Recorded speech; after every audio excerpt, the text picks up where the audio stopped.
live on camera again. Today we'll be doing a live commentary of one of my favorite TV shows of all time, Deadliest Warrior. We'll be doing at least 2 episodes per month. Today we'll be doing Apache versus Gladiator, first episodes. Now, reason I want to do this is because I wanted to do a live commentary on a video on a TV show, but didn't know which one to go with, and I'm currently working on doing like reviews of TV shows as a whole, per season because it's too many episodes to go through. So I figure like if I'm going to do like a live commentary on something, it came down to Deadliest War because I cannot do just like a whole season review on this one because there's so much in each episode. I know it's so much in other episodes from other shows, but this one in particular, I really wanted to do like a commentary on. There's a lot of fans, still a lot of fans, as much as I am a fan of Deadliest War, because I did do a walkthrough or gameplay of Deadliest Warrior, the game and Legends, which is on my YouTube channel, Talkative Carl. You want to go through that, you can see my gameplay. There's no commentary on that one because I didn't have a proper mic at the time. But if you go there, check it out if you want to. But if you are a fan of the show, you could definitely watch along with me. It's on Amazon Prime, so you can buy all 3 seasons and easily watch along with me. So put your timestamp to 0. We'll just go right into it with Apache versus Gladiator. Now I watched this show like so many times, probably almost as much as I've watched like Yu-Gi-Oh and Pokemon. That's how much I watched this show over the years. I love the hell out of the show. That and Brooklyn Nine-Nine. Don't know if I'm going to do like a watch along or a season review on that one because it's the final season is ending, coming up this fall. But yeah, so put your timestamp to 0. We'll go ahead and start off with Apache versus Gladiator. So let's begin.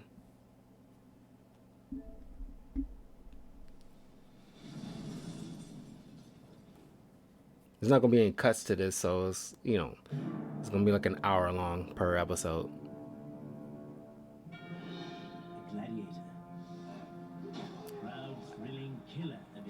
I mean, this was always like an interesting idea because when Deadliest Warrior started, like I don't know, I don't remember which episode that was my actual first episode because I did manage to catch it once again towards the end of the first season. So I remember binge watching the previous season, which was on Spike TV at the time, and I was thought like, whoa, that's like a cool concept, cause like a gladiator versus like an Apache, two warriors that never met in a fight before at all, at least, especially centuries apart. And it's like, okay, like 2 different weapon systems. Is always like, how would they fare against each other, and like, and the reenactments of these fights at the end is so cool. Chuck Liddell. I mean, like, I love it when they bring in certain athletes, like wrestlers or boxers, every now and again, just to, get a gauge of a punching power or like a certain move to see in real life. Always appreciate the Native Americans. They're like a very, to this day, they're like still so in tune with their culture and history, which is like awesome. I always had like a very appreciation to the Native American culture. I think the first time I ever heard about, I know I heard about Gladiator in school, but I think the movie Gladiator with Russell Crowe is the first time I actually, probably seen a gladiator, like Gladiator in action. I follow these guys, Jeff DeMolin and Andrew Dorian, Dr. Dorian. I follow them on Twitter. They don't post a lot, but it's just like like I saw like I followed him like at least started following him at least a couple years back. I'm just like a huge fan of this show. I wish they bring this back because so much warrior culture. They still probably after 3 seasons haven't scratched the surface with how many like modern warriors and historical warriors. There's still so many they can like pull from. The deadliest warrior. Gladiator weapons will be wielded by Chris Torres, a mixed martial artist who specializes in Roman warfare. The gladiator lived for only one thing, and that is to kill. Gladiator expert Steve Dietrich has worked as a weapons historian for Hollywood films. One of the world's Yeah, sometimes they do also bring in like certain experts that worked on films and training other actors to fight in like a certain roles that they're doing, like a gladiator. You gotta be taught like certain moves and customs of that time. Fodder from which they hone and create a gladiator. There were two ways out for a gladiator: the gate of death, the gate of life. You went out the gate of death, dragged out as a loser. And I like when you learn like the life of a certain warrior, just to get a sense of what their day to day life is. Nothing else on his mind but to win, to kill, to destroy, to bleed. So yeah, I mean, like gladiators were slaves. I knew that from the Gladiator movie. Like they were slaves meant to fight for the pleasure for the Roman people, That's why the Apache is and fast and it is fighting for the Apache. kind of not that different from what we do with UFC in a way, Alan Tafoya, and boxing and stuff like that. two-time world champion knife fighter. There's no rules to an Apache when it comes to fighting. The bottom line is, if you're my enemy, I'm gonna kill you. And like when you think of like Native Americans, specifically the Apache, you would think they're probably more skilled with just tomahawks, but like Native Americans were pros to this day, are pros when it comes to like knife fighting. Apache fighting tactics. Like and it's like, you know, it hasn't been outdone. Apaches did not care what looked pretty. This looks pretty to an Apache. Throughout the Southwest, the Apaches When I first saw this episode, I got avoided spoilers like crazy when it comes to these episodes. Luckily, like I wasn't on Twitter at the time when I don't even think Twitter was a thing. I'm pretty sure Twitter was a thing back when the show was on, but I wasn't on it, so I can easily have avoided spoilers. But I literally did not know how the outcome would be, because like you would think a tanky kind of warrior like a gladiator can easily outmatch a single Apache, because Apaches, or these Native Americans as a whole, like, is known to be group fighters. Like, but one on one, like how would they, how would they fight? The Apaches just took them apart piece by piece, and sometimes they really did enjoy it.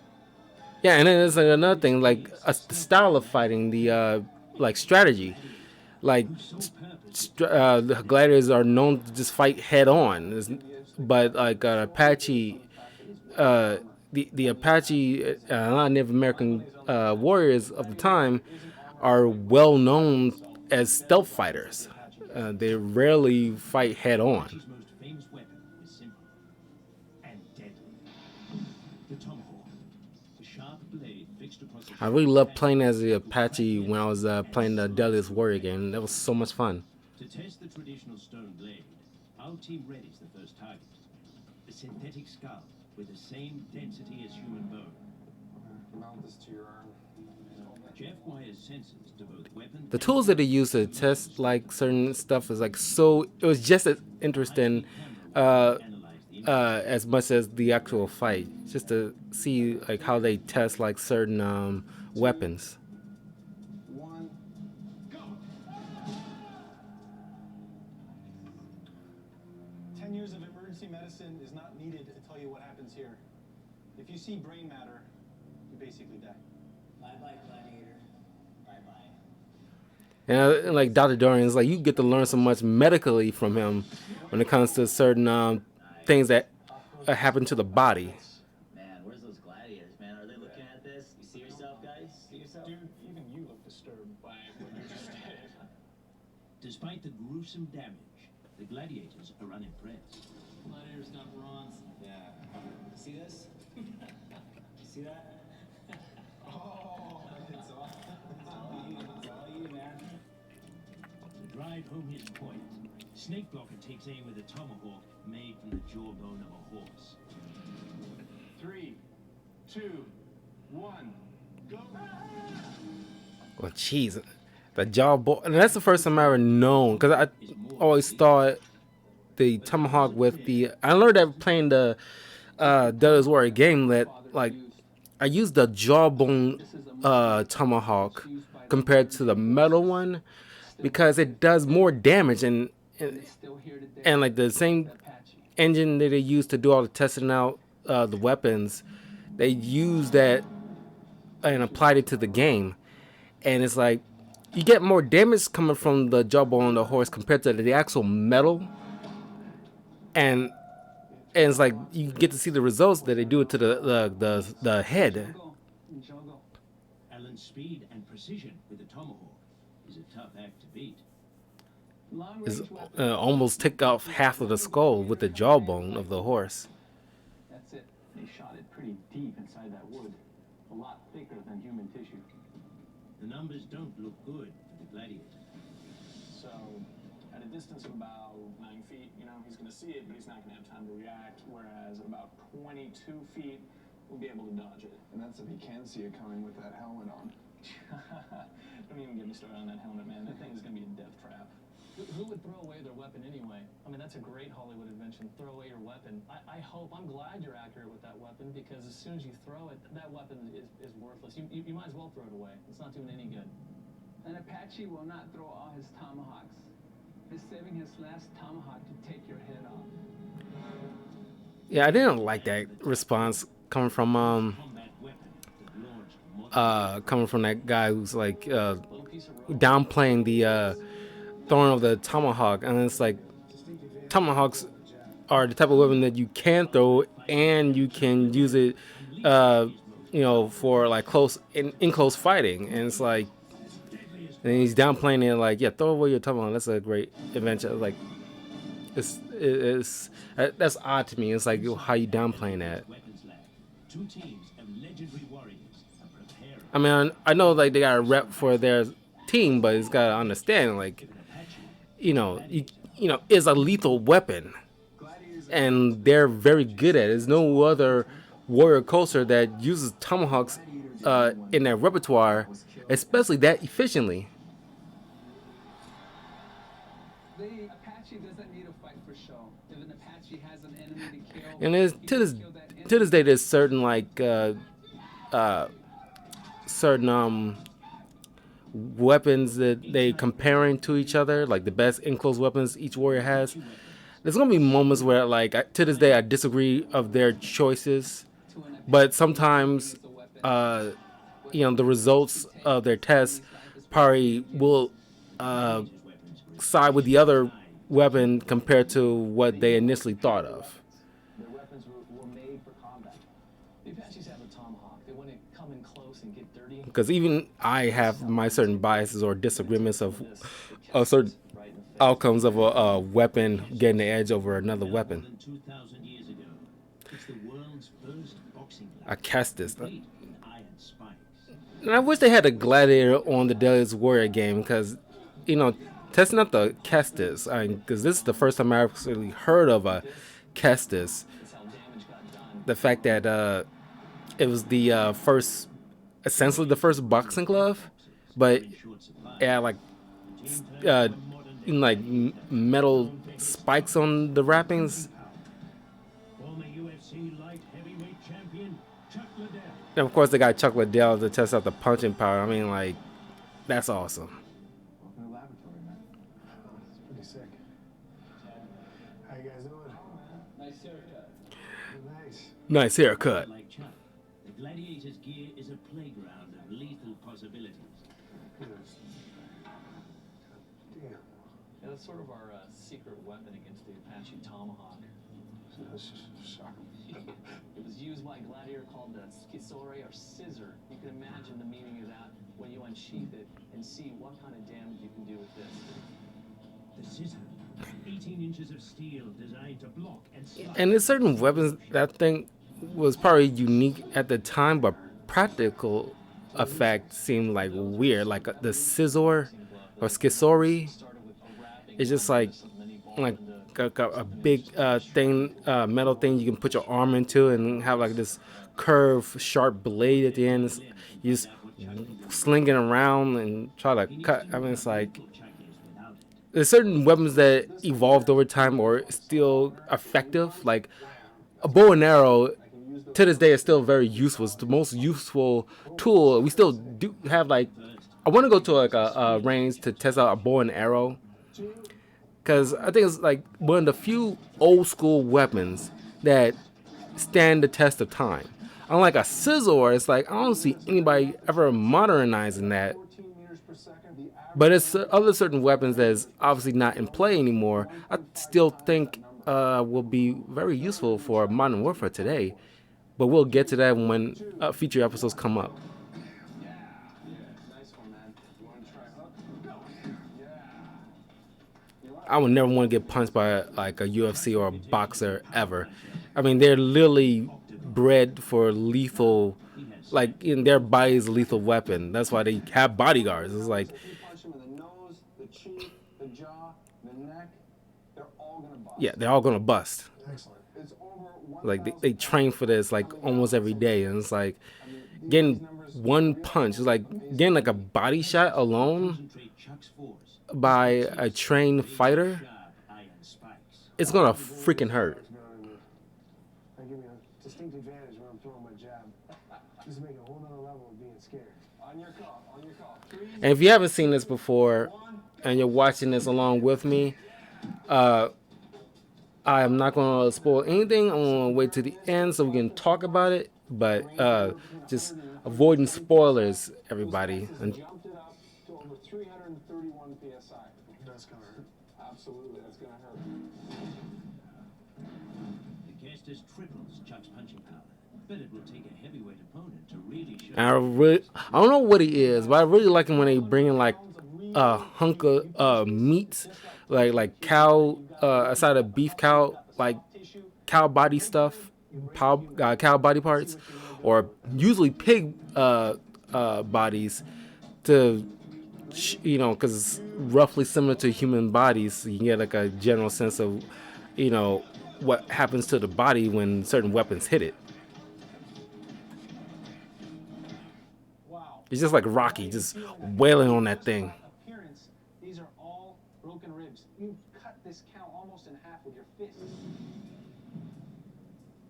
Like this. Feel good, huh?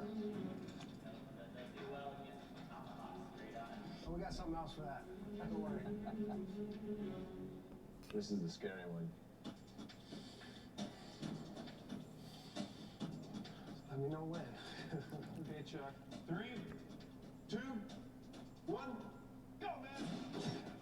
Oh! It goes with my butter. I didn't feel it. The scissor, doctor coming in. Oh. I mean, There's nothing more to say. if it hits, it kills, but it's just that the scissor is so like unwieldy. It's like, Kestis or scissor? I guess it's useful if you're doing like that arena kind of fighting where like the opponent can't go nowhere, and they're not much armor, but still like, they both probably like easily be able to dodge it somewhat, because it's so like cumbersome. Hey, if you got knives and you're doing all this stuff, and I'll hit you straight down the middle. I don't have to hit you. I don't have to hit you in the body. I hit you in the arm. Ow. All right, guys, remember, it's the tests that are going to make the decision in here, and obviously, you can see the results with this test. This definitely is a very, very deadly weapon. It is the Roman scissor, a deadlier weapon than the tomahawk. The scissor is absolutely devastating, but it's a one-shot, one-kill thing. I have yet to see any weapon go through a side of beef like that scissor did. It was butter. In terms of versatility, I have to give the edge to the tomahawk. I see both your points, so for me, I'm gonna let the computer decide. Close range, a nimble Apache is going to take down a clumsy Gladiator. It's a close call, but the Apache Tomahawk gets the edge in short range. Yeah, I mean, clearly, it's like, you know, the scissor is so cumbersome and unwieldy. It's like you can easily, dodge it somewhat. I mean, unless you're in like an enclosed area where you can't move all that much, it can be effective. But like, I don't see anybody making like people like are still making like tomahawks, for like Native Americans still like make tomahawks or still like, have like museums and stuff like that. And tomahawks is probably the most recognizable and iconic weapon of history compared to a scissor. I don't think anybody know what a scissor is, and didn't even think it was a tool used by a gladiator until this. I didn't even know about a scissor until I saw this episode. That's where your pride is. That's your whole purpose.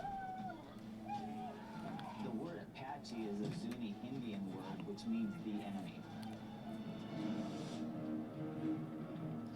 Gladiators trained against the deadliest enemy of their day, fellow gladiators. Gladiator training was the toughest in the world. These gladiators trained to fight. It takes a lot of training to teach how to kill effectively against a human target. In that school, their job is to mold him into a killing machine. Apache's not going to go toe-to-toe. He wants to hit. See, that's the thing. It's very interesting how, like, when you see like these clips of like these warriors' day-to-day lives, I had a feeling like that the Apache, they dealt with like people with guns of their day in the Old West, and the Gladiator, well, they dealt with the only warriors they had to deal with of their time is just fellow gladiators. They didn't have to go into wars or anything like that. They never had to use their weapons in any wars and warfare. But Apaches dealt with other Native Americans and cowboys of their day. So they're more versatile. They have to learn versatility in their fighting styles with dealing with different warriors. If you got 20 people, you're going to destroy 20 people.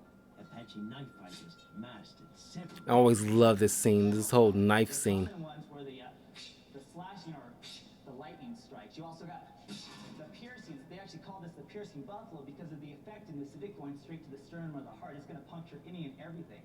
You got piercing buffalo to the face, to the throat, to the chest or sternum, to the abdominal, and to the groin. If the person's attacking high, you're going to come around, head out, right behind the hamstrings. You're going to collapse them immediately. The Apaches, bar none, were the greatest knife fighters in the entire world, and it hasn't been beaten. Dead Gladiator.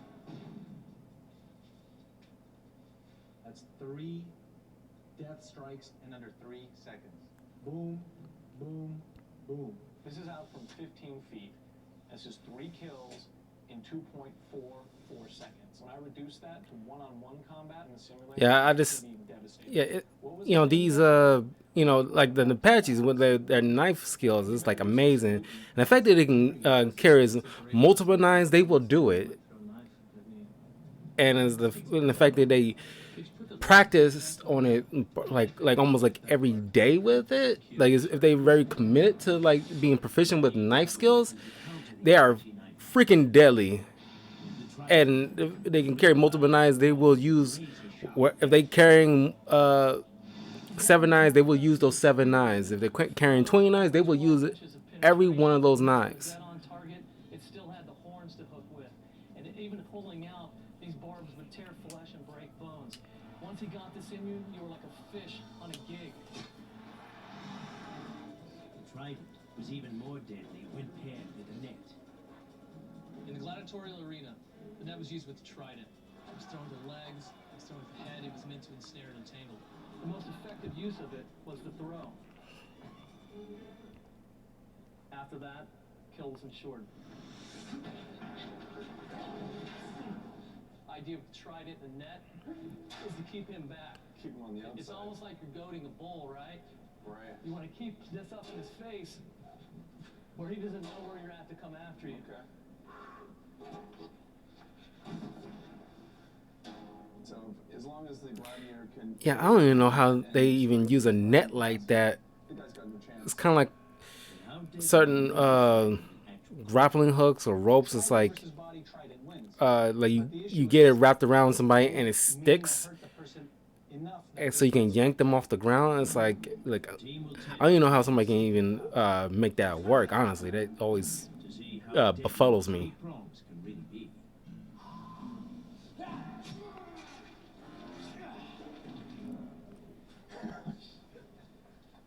Basically went right underneath the rib, hit the heart directly. This one actually hit the spleen. But you know what? This middle shot is the kill. I mean, you hit, look at that, it's still bleeding Even out. more blood coming out. Yeah. I mean, it pumps out in a couple seconds. This guy's on the floor, dead. Okay, you got your little pitchfork for your Now the trident is probably obviously the more useful one. Right here. See this? And there it goes. Oh! And that's why it's spurting like that. Right in his eyeball. Now that is something that you shouldn't do as a gladiator. I mean, if one of my residents in a teaching hospital did that when they saw blood, That's what you're saying is we have a squeamish I can fight gladiator. blind. I think you're right. It's a nice weapon, but notice it's a two-handed weapon also. That's no fine. defense involved. It's a strictly offensive, mid-range target Yeah, weapon. look how effective. You miss with the center prong, those outside ones hook. You can't miss with it. We never touched upon the fact that there's barbs on this trident, which make it very damaging when you pull it. But can the trident compete against the Apache's knife? I thought the trident could keep the Apache at bay, but after I saw that knife demo, I gotta give it to the Apache's knife. The Apache brings only an offensive attack. The net is not just an offensive weapon, it also is a defensive weapon. I think we may have to give the edge to the trident and the net as a combination. Trident net combination gives the gladiator. See, this is one of the things like I kind of disagree with. It's like, But our Apaches have yeah, a trident and net combo is, I guess, effective, but Everyone goes through your heart. it's like, well, the knives can easily be thrown. You don't have to be that close to a gladiator with a trident and net combination. fighting style. But I don't know. It's like Gladiators I can't discount the combination, but it's just that I don't know. With multiple knives, being at a fair bit of distance, being able to throw it. I mean, I guess like a gladiator can block the knives if he's quick enough to like use the net to block it in front of him. Maybe, I don't know, but it's just like I think. There's no such thing as a fair fight to an Apache. To an Apache, And I really appreciated when they showcase. I mean, in the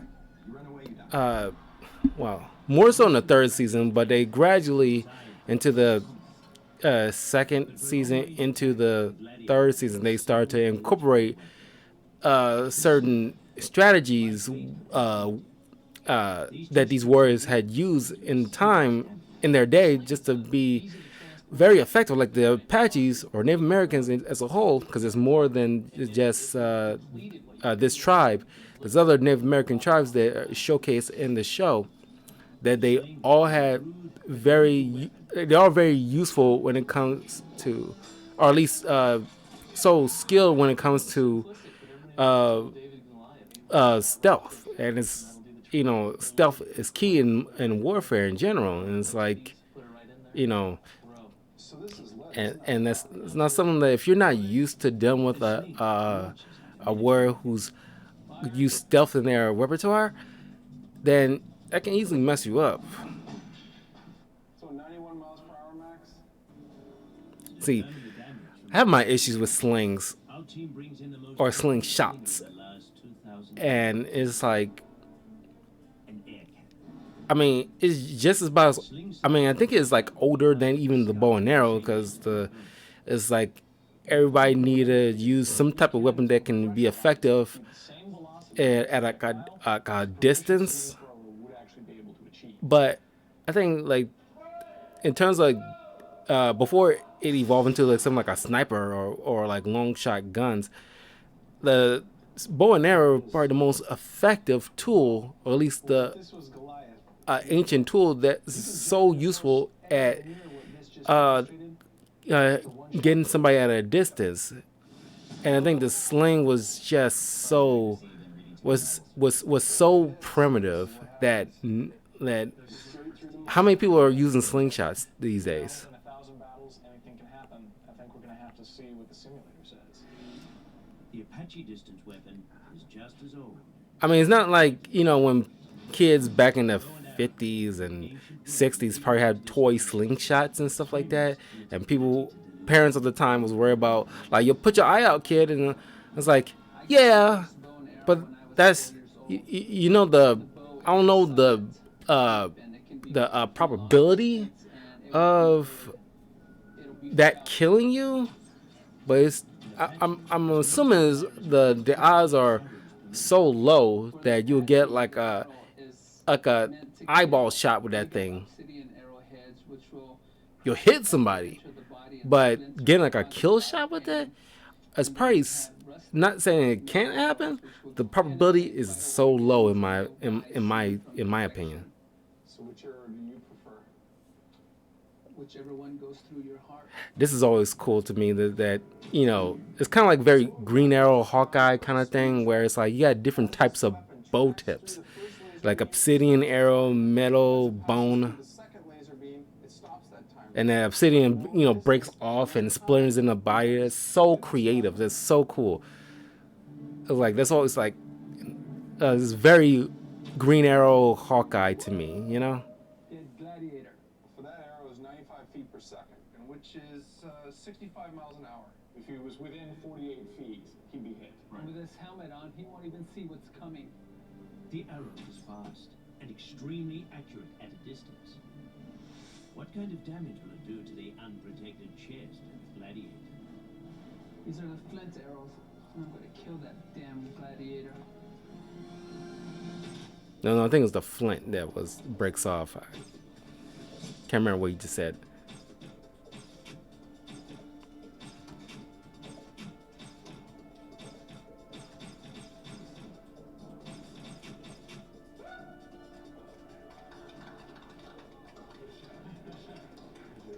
And he's just riddled with arrows.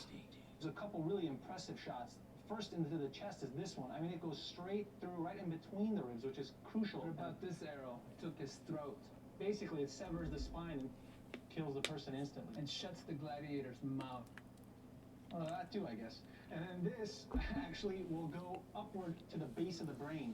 So in the end, guys, this is a long-range fight. Bow versus sling. The bow had the longest range.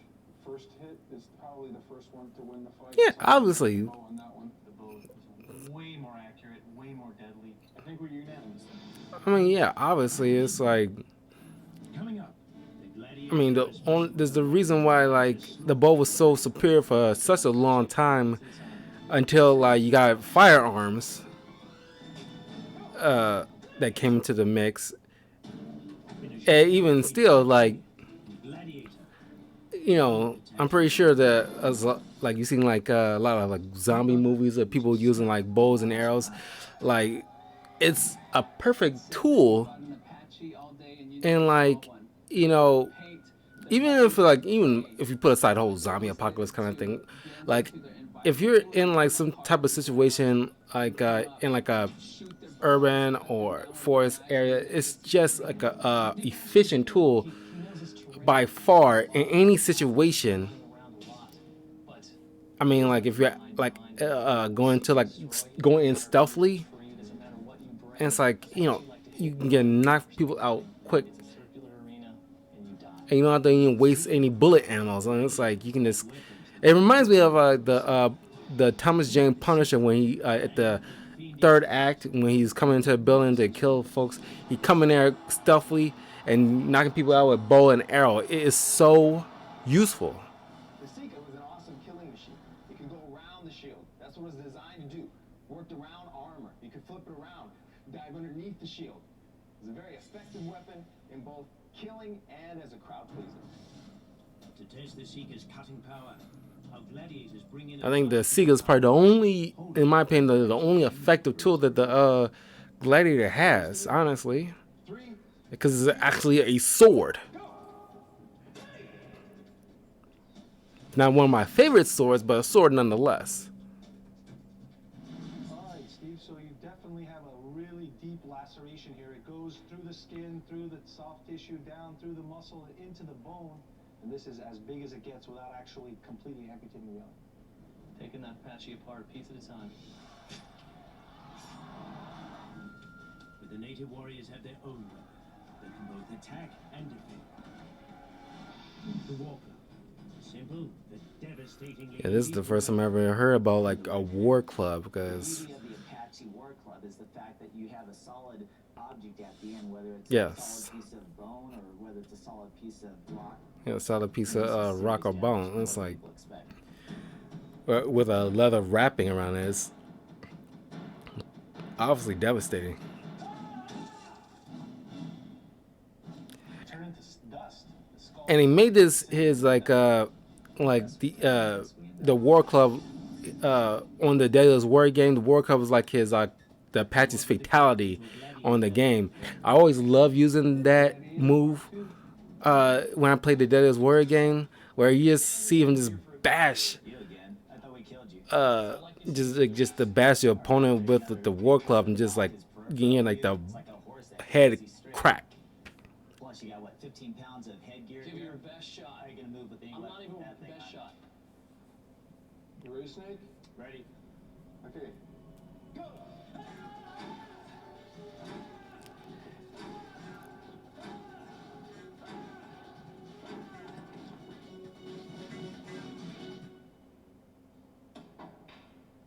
This helmet really did its job. Dude, you just tossed that thing and you could have easily hit somebody with that. You lucky it didn't, but Fight went more than a few minutes, you'd be tired just hauling he's ass. just like tossing weapons and stuff.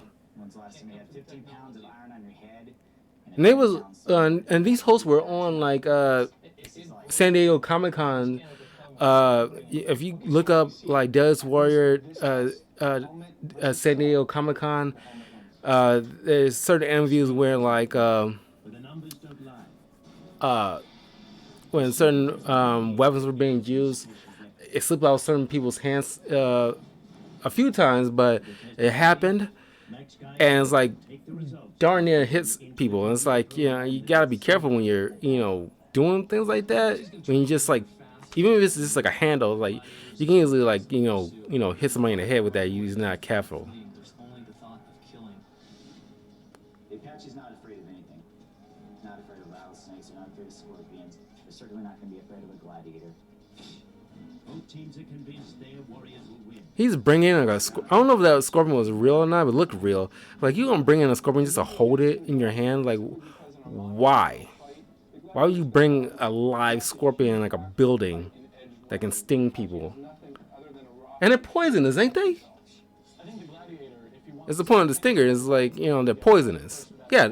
I don't know why I'm questioning that. Yeah, of course scorpions are poisonous. Why you bring a scorpion in a building? right up close, it's a lose-lose situation. It's like bringing it's like bringing a python just to show you how or cobra not just to prove that you're not scared of it. I was like, you don't bring in like something that's poisonous into a Our building. experts have completed their test with the Apache and Gladiator weapons. Now they're about to find out who is the deadliest warrior. The team tests Okay, final wrap up. Gladiator weapons, the Kestus, the Sling, the Seeker. I'm curious to know which one of these weapons are you guys' favorites. If you're watching along with me, I'm curious to know which one of these weapons are your favorite, because I love the bow and arrow. It's like Long-range weapons. I love Tomahawk. Tomahawk is very cool too. My second favorite, but Comparing the sling I love the bow and arrows. I love every time a bow and arrow comes into the show. I am so engaged because the people who are wielding it use it so effectively, and it's awesome to watch. It's probably one of my favorite ancient weapons because I do have like my favorite weapons that I always thought is so cool. Like the samurai katana is like one of my favorite ancient weapons, along with the bow and arrow. I do have my certain favorite modern weapons, but we'll get to that in future episodes.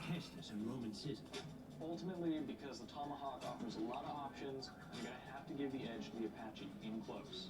I don't buy it. I have yet to see any weapon go through a side of beef like that scissor did. Doctor, got to think with the clarity of a scientist. Edge. Apache. Finally, our experts had two choices for special weapons. The Apache war club and the Roman Seeker. The Apache war club barely made a dent in that helmet. So in this case, I gotta give the edge to Sika. I honestly like most of the Gladiator's weapons. It's like I'm pretty sure he wielded more weapons in ancient Roman times, but I think the Sika is probably the more effective one that they probably have. I mean, the Trident is probably like the most second effective one that I've seen him use,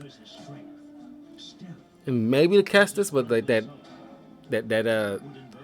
old net thing. I mean, it's like I'm not saying they're not effective by comparison, like the scissor and the net.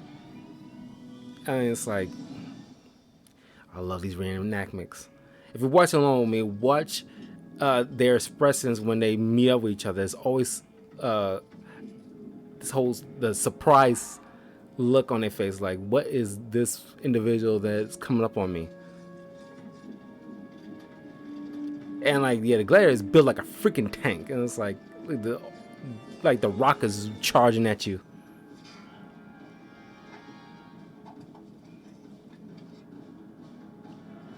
And the landscape is always something to pay attention to. I love that expression. Just like, you watching, you got take a shot and you see this dude's pulling out like he doesn't give a crap, and he's like, whoa.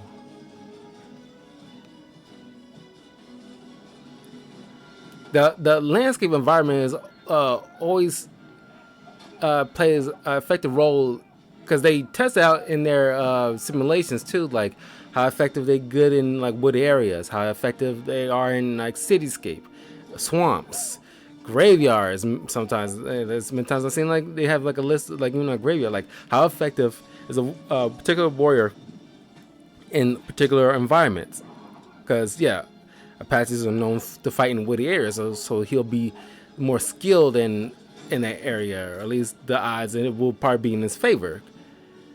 But like open spaces is where like maybe the Gladiator is more effective.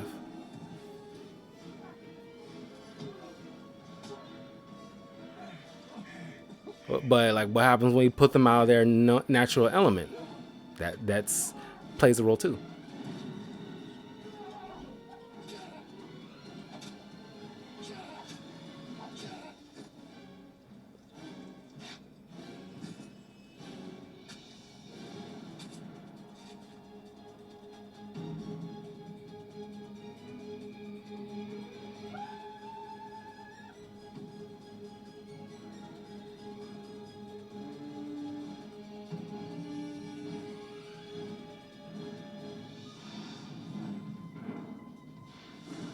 Winner. With 667 kills to their credit, the Apache's bow really made the difference at a long range.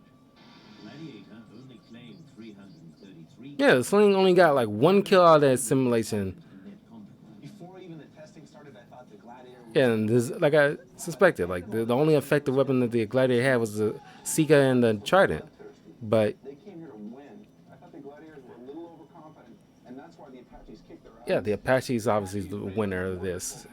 Knew what to do, But it was an awesome fight. I love this episode. To me, being an It's Apache not one of my favorite is episodes, but I always get a kick out of absolutely seeing like a Native American amazing. on the show. I can't explain it, but I accept it.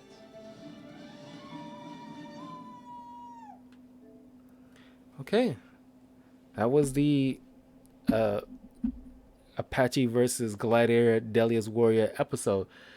I honestly think that yeah, the fight itself was probably the most entertaining part of this show, but the lead up, I need a lead up. We all need a lead up where you get to see not only them testing out these weapons and see how effective comparison like best long range these warriors have, the best short range, best special weapons sometimes, best explosive sometimes, and like testing them out to see how effective that they used in certain battlefields and stuff like that. And it's like I really am like it always gets me engaged.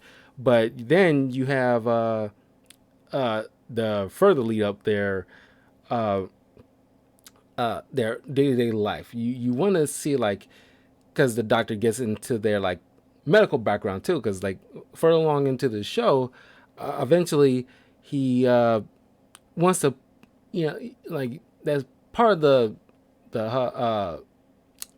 X factor they call it, like what their diet like. Did they have any kind of preconditions, like certain diseases that they have to come back because like Native Americans, they hunted bison a lot in their time, and eventually the buffalo almost went extinct uh, in their day. So their diet can easily play a factor into their fighting capability. But yeah, that is always it was always engaging just to see their day to day life and make comparison because that plays a factor. Like, yeah, Gladiator's lifestyle was, because I looked it up. Like if you check the, well, obviously if you check the Deadliest Warrior wiki, there's gonna be some spoilers, so I would avoid it. But I looked it up, a long time ago, long after the show was over. But I looked up like the Gladiator, despite him having to fight in an arena, if somehow he won, it's kind of like if you watched Thor Ragnarok, it's similar stuff where like you're held up because if you've seen like the Hulk, he was held up. Essentially, he was in prison, but he was still pampered in a way because he had like a whole hot tub and everything like that. And I don't know if he drunk any, but it was like alcohol there, and so he was treated well because he was the winner. And the winners, gladiator winners, are treated well. Like you get like women massaging your body, your muscles and everything like that. It's just like, compared to the lifestyle the Apaches are known to have to live through during the Old West. It it it wasn't easy. It's essentially camping, like a very harsh way of camping in a way. I mean, I'm pretty sure, you know, is I wouldn't say like they liked it or anything like that, but just something that they were accustomed to. Like they lived off the land essentially, so that was their life, and so I doubt they really complained. If there was any complaints, I'm pretty sure it was more so the lack of like food resources more than anything. But so if you probably compare, it's just like because they have like Deadliest War aftermath, where like they have certain experts come in to that was on the show to come in and talk about the fight afterwards, and they did mention how like yeah like by comparison, the lifestyle of the Gladiator was relatively easier because you still got boom, you get food. Like if you win and you didn't die, you get like the expert said, like you walk through as a hero and everything like that. So you get massage, you get like massaged by beautiful women, massaging your body with oils and like all these other remedies and stuff like that, and you get patched up a bit, you get fed, because so the next day you're rested, and or at least maybe not next day, but maybe a couple days later, or whatever the case may be. So you're more well rested and ready for the next fight, because they had to keep fighting until eventually you won enough times to earn your freedom. But with Apache, you didn't have that choice. You lived in this stuff, harsh or not. You don't get pampered after a day of fighting. You're fighting, and you manage to come home. Uh, you obviously get passed up and everything like that. But it's just like wherever it's like wherever you come home to is what you come home to. It's nobody feeding you great food like grapes or like like drumsticks of turkeys or anything like that. It's like it's whatever you have. That's what you're eating after a long day of fighting and or hunting, whatever you have to do, or any day to day thing that Apaches have to do. So that's just like a interesting thought to have when it comes to comparing like day to day livelihoods of these two very different warriors. So that was the commentary for the Apache versus Gladiator. In a few minutes, I will boot up the second episode, the Viking versus Samurai. That is easily one of my favorite episodes because I love the samurai and love Japanese culture as a whole. So I'll shut down for a brief few minutes. Then I'll be back to boot up that episode and talk about that. So I will see you guys in a little bit. Take care.